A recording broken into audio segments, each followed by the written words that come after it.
अपनी घोर तप साधना के पश्चात माता अपने निवास कैलाश तो लौट आईं, किंतु अगले क्षण उन्हें अपने बढ़ते पगों को रोकना भी पड़ा। रुक जाओ पार्वती, तुम कैलाश में प्रवेश नहीं कर सकती।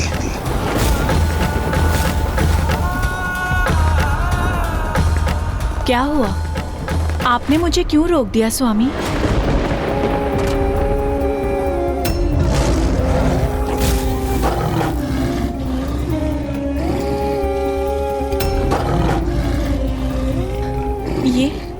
ये तो मेरा सिंह, मेरा भक्त सोमनंदी है, इसीलिए अब से ये मेरी सेवा में कैलाश में ही रहेगा। किंतु यह असंभव है पार्वती। क्यों असंभव है स्वामी? क्योंकि यह कैलाश के नियमों का उल्लंघन होगा जो मैंने स्वयं स्थापित किए हैं। कैसा नियम स्वामी? क्योंकि मात्र मेरे गणों को ही कैलाश में निवास करने का अधिकार है, किसी अन्य जीव को नहीं। किंतु ऐसा नियम क्यों स्थापित किया आपने? उसका क्या औचित्य है? हिंसक प्रवृत्ति है इस सिंह की। पूर्व काल में इसने ऋषि मुनियों के साथ गौ माता को आखेट कर उनके संहार करने का पाप किया है। किंतु ये पाप तो इसने मेरी शरण में आने के पूर्व किए थे स्वामी, और अब तो ये सुधर चुका है। अपनी हिंसक प्रवृत्ति का परित्याग कर इसने मेरे तप की अवधि में मेरी निगरानी कर मेरी सेवा की है इसने। मेरे तप में कोई विघ्न नहीं उत्पन्न होने दिया इसने। इसके अंतर में मेरे प्रति भक्ति जागृत होने से ही इतना बड़ा परिवर्तन आया है इसमें। इसने भक्ति पथ पर चलना आरंभ कर अपनी पाप की यात्रा का अंत कर दिया है। स्वामी, सोमनंदी मेरा कृपा पात्र है, और जिस पे मेरी कृपा दृष्टि होती है वो अपने समस्त दुखों, पापों और कष्टों से मुक्त हो जाता है। आपके गण आपके कृपा पात्र हैं, इसीलिए उन्हें कैलाश में निवास करने का अधिकार है। किंतु ये मेरा भक्त है, और मेरा भक्त होने के कारण इसकी गणना भी आपके गणों में होनी चाहिए, और इसे भी कैलाश में रहने का अधिकार मिलना चाहिए स्वामी।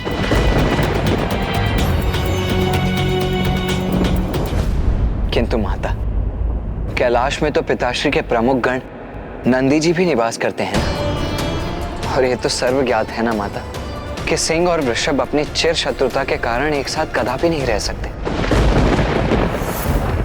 पुत्र, कैलाश जैसे पावन स्थान पर शत्रुता का भाव कहाँ रह सकता है? कैलाश जैसे स्थान पर सभी जीवों को समान सम्मान प्राप्त होता है, जहाँ कोई भी जीव किसी भी अन्य जीव का आखेट नहीं करते, जहाँ के वासी अहंकार से परे हैं, द्वेष, ईर्ष्या, शत्रुता जहाँ स्वतः ही मिट जाती है, जहाँ विचार एवं कर्म में किसी भी प्रकार की नकारात्मकता का कोई भी स्थान नहीं होता। पुत्र, मैं उचित कह रही हूँ ना स्वामी?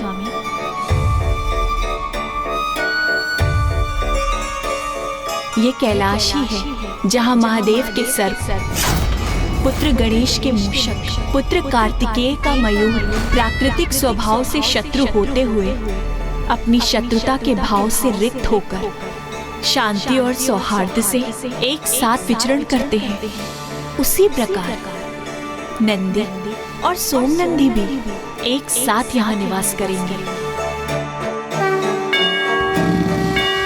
आपने सर्वथा सत्य कहा प्रिय। जहाँ शत्रु बैर फूल कर मित्रता अपना ले, वही तो कैलाश है।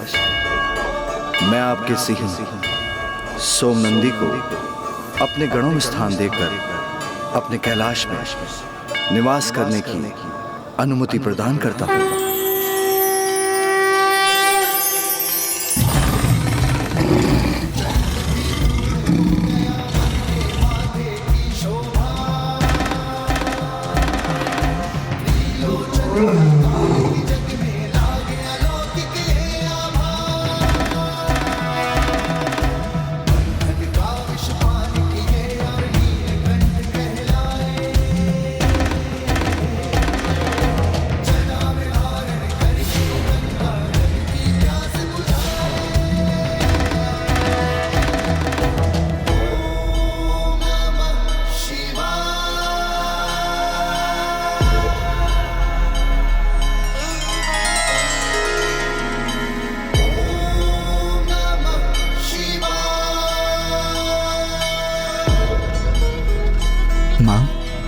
आपको ये लाल पुष्प पंखुड़ियों की परत कैसी प्रतीत हो रही है?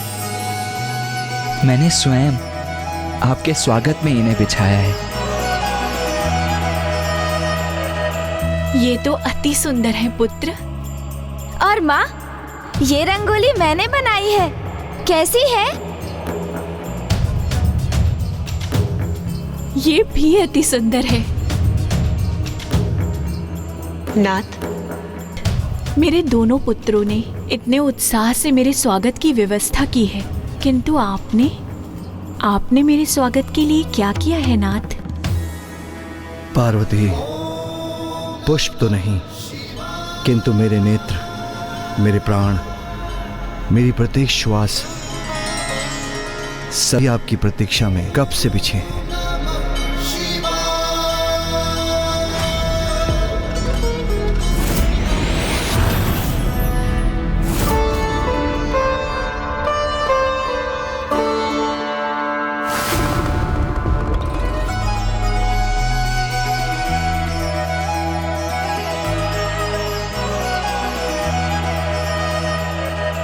सूरज चमके माथे पर कुमकुम का मंगल। आज मैं अपने दिव्य स्वरूप में हूँ, तो आपकी दृष्टि एक टक मुझ पे ही टिकी हुई है।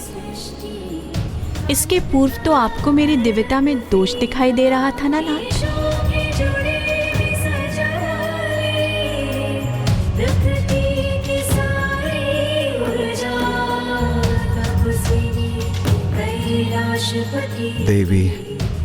देवी महागौरी प्रिय, आपके तो सभी स्वरूप दिव्यता से परिपूर्ण हैं।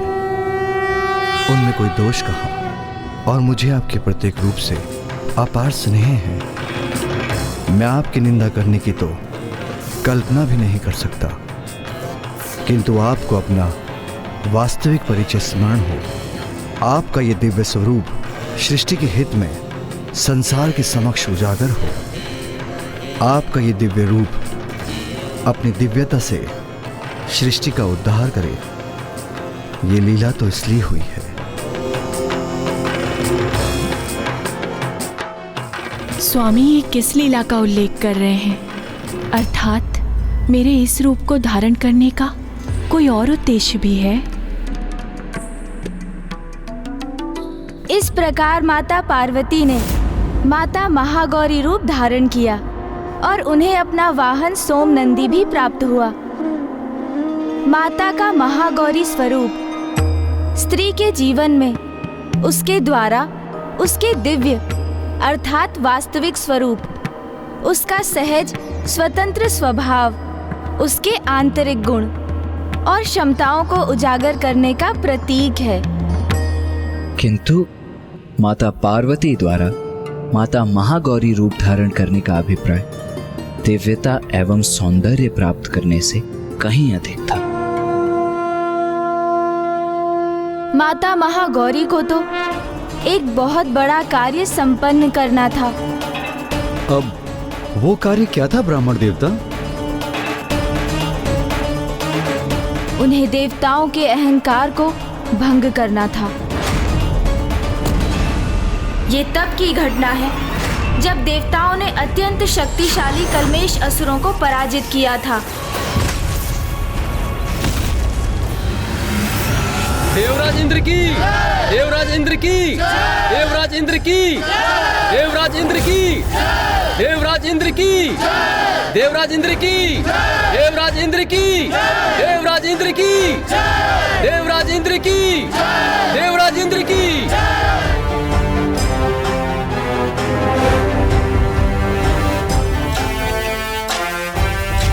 देवगण, एक बार पुनः हमने मेरे देवराज इंद्र के कुशल नेतृत्व में दुष्ट कल्मेश असुरों को धूल धूसरित कर दिया।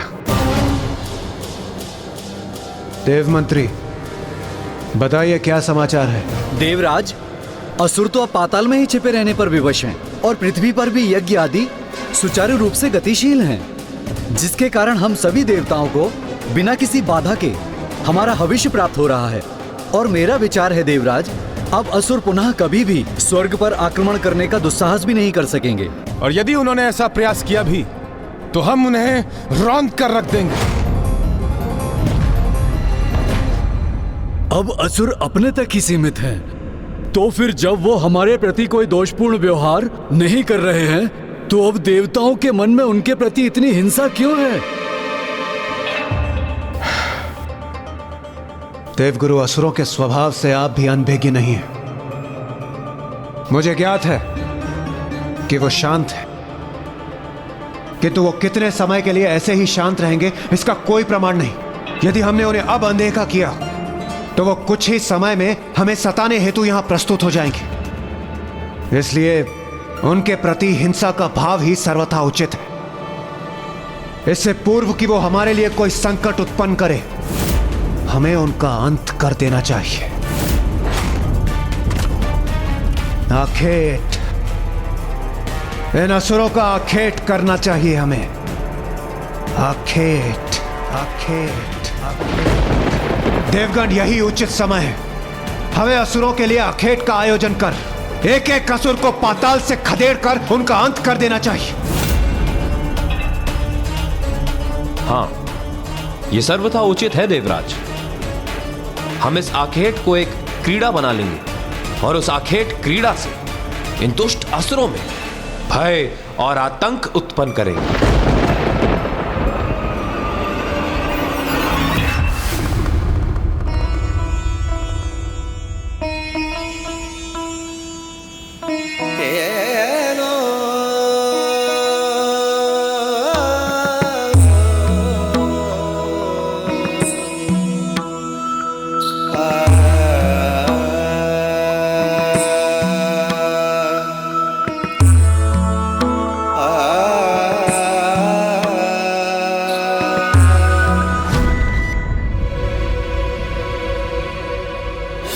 वरुण देव सर्वथा उचित कह रहे हैं देवराज। हमें असुरों के प्रति सज्ज रहना होगा। हाँ देवराज, उचित कहा आपने वरुण देव। सर्व शक्तिशाली है हम, इसीलिए उन असुरों को हमसे आतंकित रहना ही चाहिए। हाँ वायुदेव, श्रेष्ठतम है हम देवता। हमारी योग्यता तथा बल के कारण ही तो संसार में जितने भी धन, संपत्ति तथा अनमोल वस्तुएं हैं, उनके सुरक्षा का दायित्व हम पर है। समूचे ब्रह्मांड में सर्वश्रेष्ठ हैं हम देवता, इसीलिए स्वर्गलोक का अधिकार प्राप्त हुआ है हमें। अपराजित है हम देवता, कोई हमारा स्पर्श करने का साहस भी नहीं कर सकता, क्योंकि त्रिदेव हमारे सहायक हैं। माता आदि शक्ति हमारे साथ है, तो हमें कोई भला कैसे पराजित कर सकता है। हमें असुरों के लिए आखेट का आयोजन कर एक एक असुर को पाताल से खदेड़ कर उनका अंत कर देना चाहिए। इसलिए उन असुरों को हमसे आतंक। समूचे ब्रह्मांड में सर्वश्रेष्ठ हैं हम देवता, श्रेष्ठतम है हम देवता।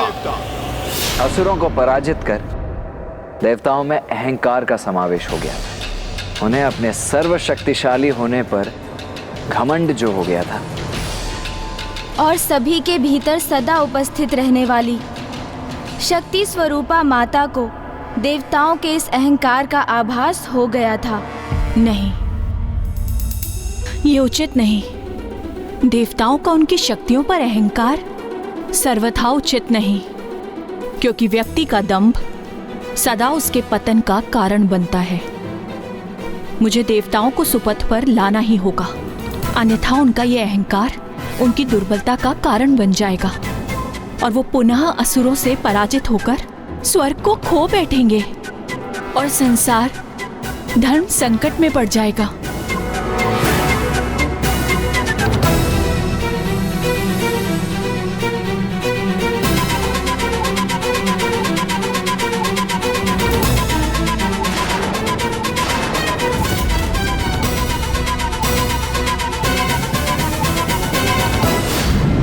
संतान सुपथ से भटक जाए तो उसे सुपथ पर लाना माता का ही कर्तव्य होता है। तो उसी कर्तव्य को निभाने हेतु मुझे देवताओं के अहंकार को भंग करना ही होगा।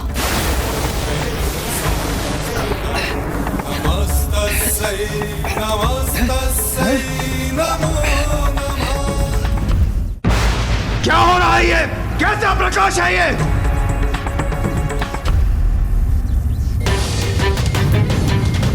देवराज, ये कोई मायावी असुर शक्ति पुंज प्रतीत हो रहा है। अभी तो हमने इन असुरों को पराजित किया था और अभी उन्होंने इस शक्ति पुंज को बेच दिया। हम पर आक्रमण करने हेतु देखा देव करो, कितने कपटी हैं ये असुर। दया के योग्य तो ये कदापि नहीं। इन असुरों को चुन चुन कर उन्हें भस्म करना होगा, हमें सर्वनाश करना होगा इनका। इंद्रदेव, इससे पूर्व कि यह हमारे लिए संकट बने, हमें जांच कर ज्ञात करना चाहिए किसकी माया है इस शक्ति पुंज के पीछे। हाँ। वायुदेव, आप इस शक्ति पुंज के निकट जाइए, जाकर देखिए इसके विषय में और क्या ज्ञात कर सकते हैं आप। उचित है देवराज।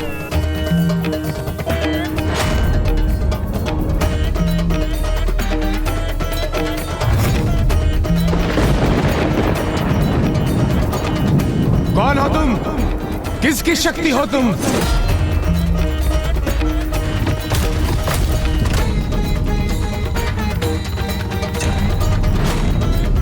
मेरा प्रश्न नहीं सुना तुमने? किसकी शक्ति हो? सर्वप्रथम आप बताइए, कौन है आप? अच्छा, स्वर्ग में आकर तुम मेरा परिचय पूछने का दुस्साहस कर रही हो। वायुदेव हूं मैं, वायुदेव। इस समस्त संसार का प्राण हूं मैं। इस संसार में मुझसे अधिक बलवान कोई भी नहीं। बड़े से बड़े नगर को पल भर में उजाड़ सकता हूं मैं, उसे धूल में परिवर्तित कर सकता हूं। समझ गई मेरी शक्ति? लगता है तुम्हें मेरी शक्ति का परिचय देना होगा। उसकी कोई आवश्यकता नहीं। अर्थात समझ गई कितना शक्तिशाली हूं मैं। इतने ही शक्तिशाली हो तो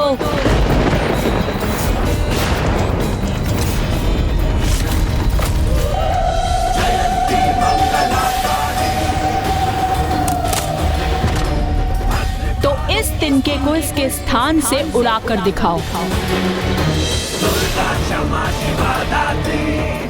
मुझसे परिहास कर रही हो तुम? नहीं, ये परिहास नहीं, अपनी शक्ति प्रमाणित करो। मेरा परिचय सुना ना तुमने? ज्ञात है ना कौन हूं मैं? ये तुच्छ तिनका मेरे समक्ष कुछ भी नहीं। प्रतीत होता है बस बातों के धनी हो तुम। इतनी बड़ी बड़ी बातें जो कर रहे हो और एक तिनके को उसके स्थान से हिला नहीं सकते। मुझे चुनौती दे रही हो तुम? उचित है, इस तिनके के साथ साथ तुम्हें भी उड़ा कर रख दूंगा मैं।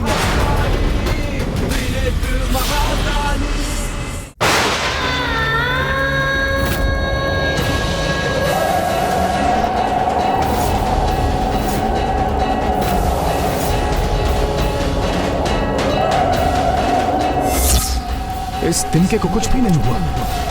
ये कैसे संभव है? यह अवश्य कोई माया है। मुझे अपनी शक्ति का परीक्षण करना चाहिए।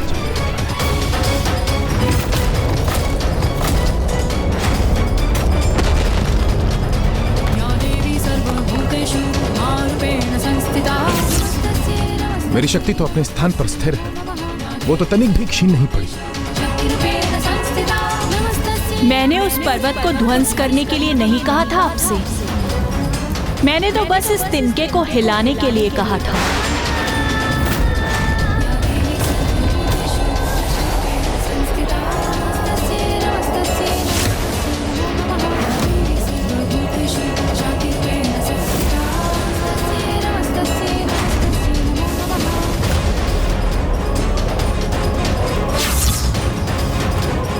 असंभव! मेरा तीव्रतम प्रहार भी इस तिनके को हिला तक नहीं पाया। जाइए, जाकर कह दीजिए सभी देवताओं से कि स्वर्ग में यदि कोई वास्तव में शक्तिशाली है तो वो मेरे द्वारा स्थित इस तिनके को उसके स्थान से उड़ाकर अपनी शक्ति का परिचय दे।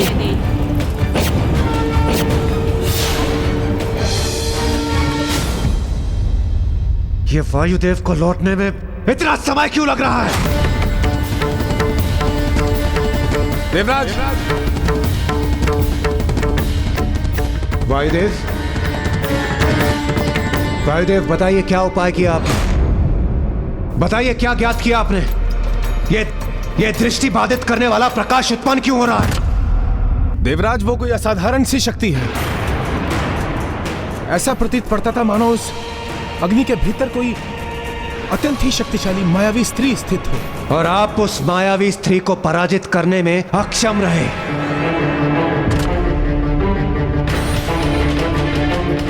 एक स्त्री का इतना दुस्साहस कि वो मेरे स्वर्ग लोक में आकर यहाँ के क्रियाकलापों में बाधा उत्पन्न करे।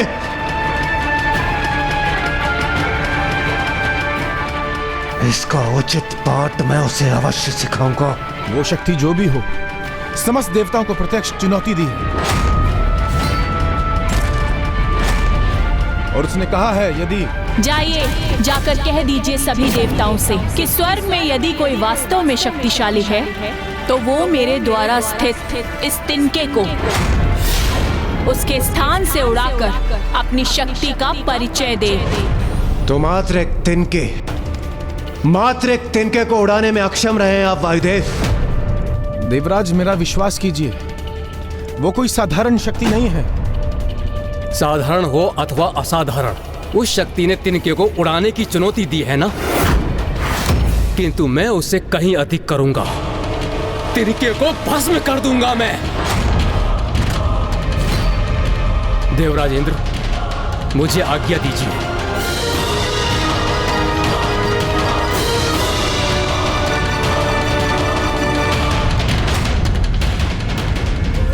आइए देवगणों, कदाचित यही उचित समय होगा आप सबके भीतर समा चुके बल के अभिमान और दंभ को चूर करने का। सफलता पर अभिमान उचित नहीं, क्योंकि अभिमान व्यक्ति को दुर्बल बनाता है।